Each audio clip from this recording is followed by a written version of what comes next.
Moi bo día, moitas grazas a todas e todos por asistirdes a esta conferencia de imprensa da plataforma Queremos Galego. Fanse estes días os 2 anos do goberno de Alberto Núñez Feijóo como presidente da Xunta de Galiza,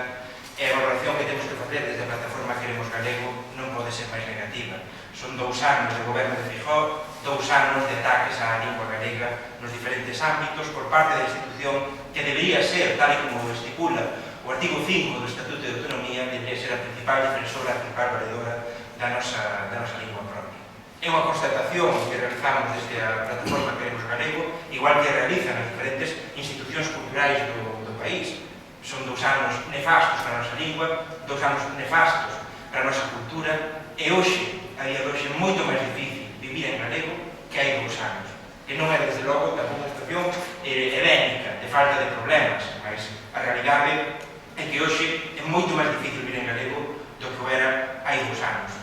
Nos diferentes ámbitos do uso da lingua, na administración autonómica, falta de compromiso co uso normal da nosa lingua, coa súa potenciación, coa súa protección, no ámbito educativo, que é onde se protagonizou os actos de mobilización habituais da plataforma Queremos Galego, porque se producen ataques contra o noso idioma que non teñen parangón nin na historia da autonomía, nin tampouco parangón, tampouco comparación posible noutras comunidades autónomas do Estado español con lingua propia.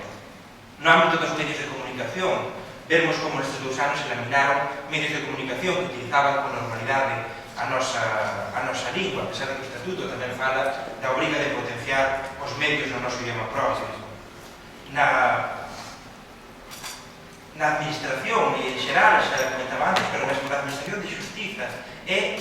realmente motivo de escándalo, non? Vemos como a administración autonómica distribúe aos xulgados de Galiza programas informáticos que impiden totalmente o uso do galego. Como desde maio do ano pasado, non sabemos se para festexar o Día das Letras Galegas, as odiadas letras galegas, pois ben para Alberto Núñez Feijóo, que diría moi ben o Carrabouxo, os portavoces da plataforma Queremos Galego, como en maio do ano pasado distribuí un programa informático que impide o uso do galego nos xulgados. Un programa informático distribuído pola Xunta. E a día de hoxe continuamos co mesmo problema, que nos xulgados do país non se pode utilizar o galego porque non o permite a aplicación informática distribuída polos nosos poderes públicos.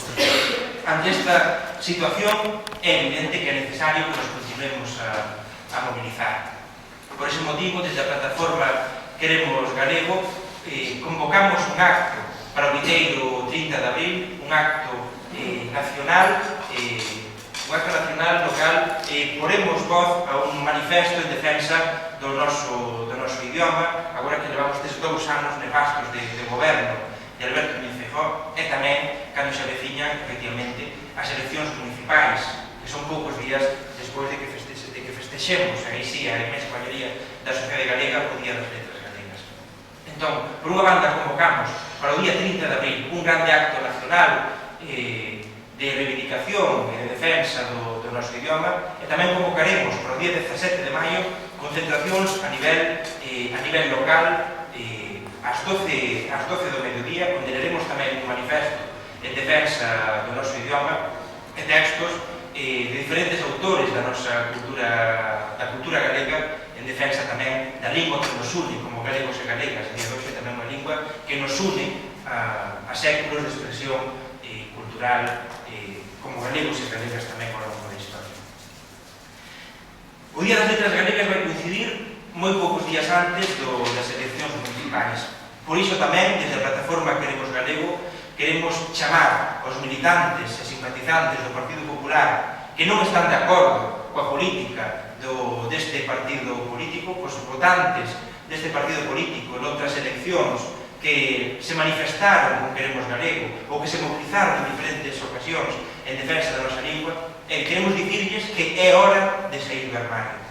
É hora de sair do armario, que se de verdade defenden a lingua que nos une como galegos e como galegas, non poden apoiar a un partido político que anda a patadas contra a nosa lingua e contra a nosa cultura nos diferentes ámbitos. É hora de sair do armario. É hora de que se de verdade estiman a nosa lingua, de verdade estiman a nosa cultura, queren que se manteña un presente digno e tamén que se poida transmitir aos nosos nenos, ás nosas nenas no futuro, pois é hora de moverse, é hora de